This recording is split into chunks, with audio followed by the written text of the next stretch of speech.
If you're anything like me, you probably grew up playing an unhealthy amount of video games. And for the most part, I remember the games that I played as a kid. Games like SimCity 3000, Roller Coaster Tycoon, Microsoft Flight Simulator, and Age of Empires dominated my playing time. While celebrating Christmas with my family last week, I found myself reminiscing about gifts that I had received when I was a kid. I had a rather sudden memory of a game that I got for Christmas that I completely forgot about. I had this very vague memory of an off-road racing game that I played on the family's Gateway 2000 PC in the 90s. As I thought more about it on Christmas, the memory came back a little stronger, and I remember the game was actually part of a 2-pack of games. The other game in the bundle, which was also a racing game, never worked on our computer. I can remember both my mom and my dad trying to install it and always getting an error message.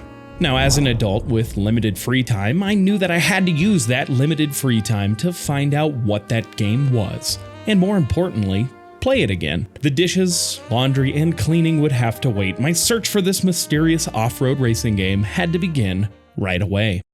My search began where almost all searches begin, the almighty Google. I started very broad with searches like 90s PC racing games and old off-road racing games. Both searches provided copious amounts of results to scroll through. But here's the thing, if I can't remember what the game was called, I'm certainly not going to be able to remember the box art from that game. Scrolling through the list of racing video games Wikipedia page wasn't a help either. So I wandered over to the second largest search engine, YouTube, to try and find what I desperately needed to find. I watched video after video of off-road racing video games to no avail. Nothing I watched looked even remotely similar to what I had envisioned in my head. As the dishes piled up in the sink and the dust grew on the furniture, I kept searching and searching for this mystifying racing game of my childhood. I began to second guess myself, question the very memories of my childhood that I hold near and dear to my heart. But still, I searched on. I even found myself looking at old catalogs from the 90s to see if that would jog my memory, but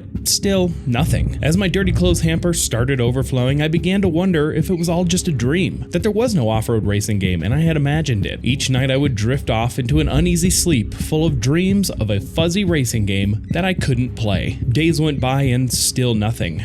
I was done. I couldn't search anymore.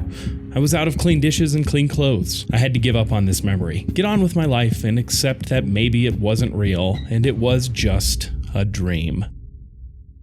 Nah, I'm just kidding. I found it on my second Google search of old off-road racing games. I scrolled down to the second YouTube video that popped up on the Googler, and my heart leapt. The instant I saw the game, Soda Off-Road Racing, and the thumbnail with it, I knew I had found it. I watched the entire 11-minute and 28-second video from First Plays HD and quickly moved on to finding a way to play it myself. Getting Soda Off-Road Racing installed and running was easier than I thought. I originally thought I would have to write it to a disk and play it on my old Dell Windows 95 PC. But as it turns out, the game is available for download on myabandonware.com. Once downloaded and extracted, I used AnyBurn to convert the .q file to an ISO file. Then I simply clicked on the setup file and Windows took care of the rest. With tingling anticipation, I loaded up Soda Off-Road Racing for the first time since the turn of the millennium. The main menu greeted me like an old friend, and I instantly jumped into a single race and promptly got my ass kicked. And I'm not talking losing by 10 or 15 seconds, but literally by 3 minutes. I only finished in 5th place because this poor computer driver couldn't seem to get himself away from the wall to finish the race. Yeah, so this game was a lot harder than I remember, especially while playing on a keyboard. As a kid, we played this with our Microsoft Sidewinder Precision Pro joystick. A joystick is something I would definitely recommend for anyone looking to play this game. Luckily, and somewhat surprisingly, I was able to get an Xbox controller to work with this game, and it made an immediate difference. I was still finishing in last place, but my lap times improved greatly. I was now determined to win a race.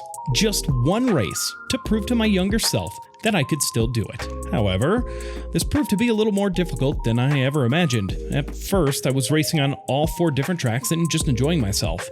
But I learned that if I wanted to win a race, I would have to stick to just one track and master it. My track of choice was the loop jump over track. I chose this mainly because I remember thinking it was the coolest when I was a kid. It's also shorter than the other tracks. which would hopefully save me some time in the long run, seeing as I still couldn't place in the top 4. After several last place finishes, I decided to switch the vehicle type. I had been racing in the dune buggy looking car with 150 horsepower. I thought that switching to a truck with 800 horsepower would be a help because faster is always better, right? So I switched back to the dune buggy and had to remind myself, I only have one goal: to win a race by any means possible.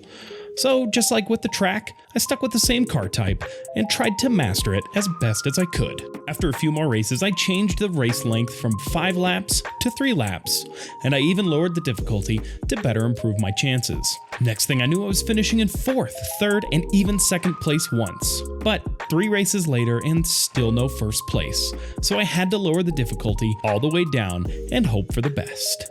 Approximately 10 hours later. I had done it. I finished in first place on the very next race. But somehow that felt like cheating. So I raised the difficulty level back up to 5, and within a few races I had another first place finish. I was starting to feel like an up-and-coming racing superstar.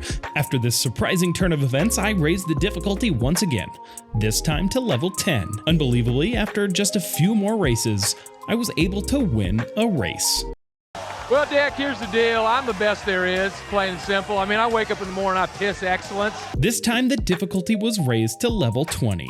Not even half of the highest difficulty, but I was determined to beat it at that level. Race after race of 4th and 3rd place finishes, but I still pressed on. At some points I was so close to 1st, but any small mistake would put me in the middle or even the back of the pack with no hope of recovery. After felt like 100 races, I gave in and accepted that maybe I wasn't meant to be an off-road racing superstar, and I was always destined for mediocrity. But that's just fine with me, because I still had fun.